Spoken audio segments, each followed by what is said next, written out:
Hi friends, welcome back to Radha Krish cooking channel. ನಾನಿವತ್ತು ಸಿಂಪಲ್ಲಾಗಿ tomato sambar ಹೇಗೆ ಮಾಡೋದು ಅಂತ ತಿಳಿಸ್ಕೊಡ್ತಾ ಇದ್ದೀನಿ. ಮೊದಲಿಗೆ ಒಂದು ಈರುಳ್ಳಿ ಮತ್ತು 2 ಒಣಮೆಣ್ಸಿನ್ಕಾಯಿ ಮತ್ತು 2 ಟೊಮೊಟೊ, ಕೊತ್ತಂಬರಿ ಸೊಪ್ಪು, ಕರಿಬೇವು, ಬೆಳ್ಳುಳ್ಳಿ ಒಂದು 5 ಎಸಳು ಮತ್ತು ಬಾಣಲಿಗೆ ಒಂದು 3 ಟೇಬಲ್ ಸ್ಪೂನಷ್ಟು ಆಯಿಲ್ ಹಾಕ್ತಾಯಿದ್ದೀನಿ.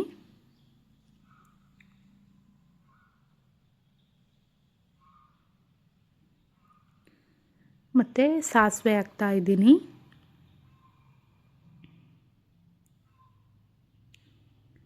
ಕರಿಬೇವು ಹಾಕ್ತಾಯಿದ್ದೀನಿ. ಬೆಳ್ಳುಳ್ಳಿ ಅದು ಸ್ವಲ್ಪ ಚೆನ್ನಾಗಿ ಫ್ರೈ ಮಾಡಬೇಕು. ಮತ್ತು ಈರುಳ್ಳಿ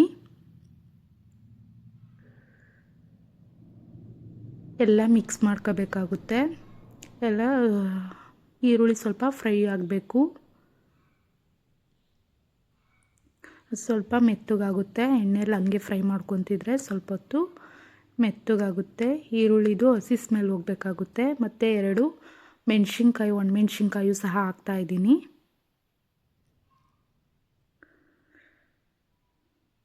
ಈರುಳ್ಳಿ ನೋಡಿ ಸ್ವಲ್ಪ ಹಸಿ ಸ್ಮೆಲ್ಲು ಹೋಗಿ ಒಂದು ಸ್ವಲ್ಪ ಬೆಂದಿದೆ. ಒಂದು ಸ್ವಲ್ಪ ಅರಿಶಿನ ಹಾಕ್ಕೊತಾ ಇದ್ದೀನಿ, ಒಂದು ಚಿಟಿಕೆಯಷ್ಟು ಅರಿಶಿನ ಹಾಕಿ ಮಿಕ್ಸ್ ಮಾಡಿ ಸ್ವಲ್ಪ ಎಣ್ಣೆಯಲ್ಲಿ ಫ್ರೈ ಮಾಡ್ಕೋಬೇಕು ಈರುಳ್ಳಿನ. ಅದು ಎಣ್ಣೆಯಲ್ಲಿ ಫ್ರೈ ಆಗಬೇಕು, ಹಸಿ ಹೋಗಬೇಕು ಈರುಳ್ಳಿದು. ಮತ್ತು ಟೊಮೊಟೊ, ಕೊತ್ತಂಬರಿ ಸೊಪ್ಪು ಆ್ಯಡ್ ಮಾಡ್ಕೊತಾ ಇದ್ದೀನಿ. 2 ಟೊಮೊಟೊ ತೊಗೊಂಡಿದ್ದೀನಿ. ಎಲ್ಲ ಚೆನ್ನಾಗಿ ಮಿಕ್ಸ್ ಮಾಡ್ಕೊಳ್ಳಿ. ಅದು ಎಣ್ಣೆಲಿ ಸ್ವಲ್ಪ ಚೆನ್ನಾಗಿ ಮಿಕ್ಸ್ ಮಾಡ್ಕೋಬೇಕು. ಮತ್ತು 1 ಟೇಬಲ್ ಸ್ಪೂನಷ್ಟು ನಾನು ಉಪ್ಪು ಸಹ ಹಾಕ್ತಾಯಿದ್ದೀನಿ. ಅದು ಸ್ವಲ್ಪ ಚೆನ್ನಾಗಿ ಮಿಕ್ಸ್ ಮಾಡ್ಕೊಂಡಾದ್ಮೇಲೆ ಬೇಗ ಮಾಡ್ಬೋದು. ಇದು ಎಮರ್ಜೆನ್ಸಿಗಂದರೆ ಒಂದು 5 ಮಿನಿಟ್ಸ್ ಟು 10 ಮಿನಿಟ್ಸಲ್ಲಿ ಬೇಗ ಆಗ್ಬಿಡುತ್ತೆ ಈ ಸಾಂಬಾರು. ಒಂದು ಸರಿ ನೀವು ಟ್ರೈ ಮಾಡಿ. ಇದು ಸ್ವಲ್ಪ ಚೆನ್ನಾಗಿ ಉಪ್ಪೆಲ್ಲ ಹಾಕ್ಕೊಂಡು ಮಿಕ್ಸ್ ಮಾಡ್ಕೊತಾ ಇದ್ದೀನಿ. ಆ ಟೊಮೊಟೊ ಹಣ್ಣಿನ ನೀರೆಲ್ಲ ಬಿಟ್ಕೊಂಡು ಸ್ವಲ್ಪ ಎಣ್ಣೆ ಬಿಟ್ಕೊಳ್ಳುತ್ತೆ, ನೀರೆಲ್ಲ ಇಂಬ್ರಿಕೊಂಡು. ಆವಾಗ ನಾನು ಸ್ವಲ್ಪ ಸ್ಮ್ಯಾಶ್ ಮಾಡ್ಕೊತಾ ಇದ್ದೀನಿ. ಟೊಮೊಟೊ ಬೆಂದಿರುತ್ತೆ, ಅದನ್ನು ಸ್ವಲ್ಪ ಚೆನ್ನಾಗಿ ಸ್ಮ್ಯಾಶ್ ಮಾಡ್ಕೊತಾ ಇದ್ದೀನಿ.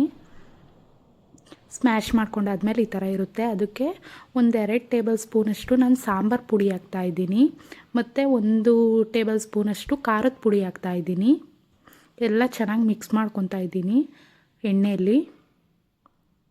ಅದಾದಮೇಲೆ ನಾನು ನೀರು ಆ್ಯಡ್ ಮಾಡ್ಕೊತಾ ಇದ್ದೀನಿ.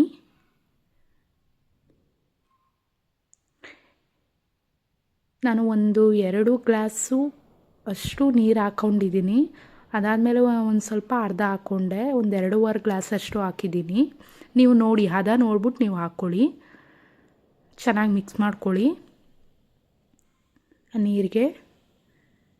ನೋಡಿ ಈ ಥರ ಹದ ಇರುತ್ತೆ. ಅದು ಸ್ವಲ್ಪ ಕುದ್ದಾದ್ಮೇಲೆ ಇನ್ನೊಂದು ಸ್ವಲ್ಪ ಗಟ್ಟಿಯಾಗುತ್ತೆ.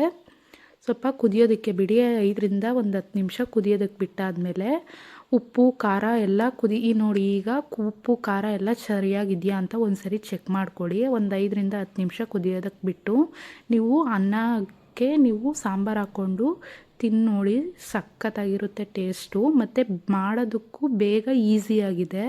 ಅರ್ಜೆಂಟ್ ಅಂತ ಇರೋದ್ರಿಂದ ಒಂದು 5 ನಿಮಿಷಕ್ಕೆ ಬೇಗ ಆಗೋಗ್ಬಿಡುತ್ತೆ. ನೀವು ಟ್ರೈ ಮಾಡಿ. Thank you.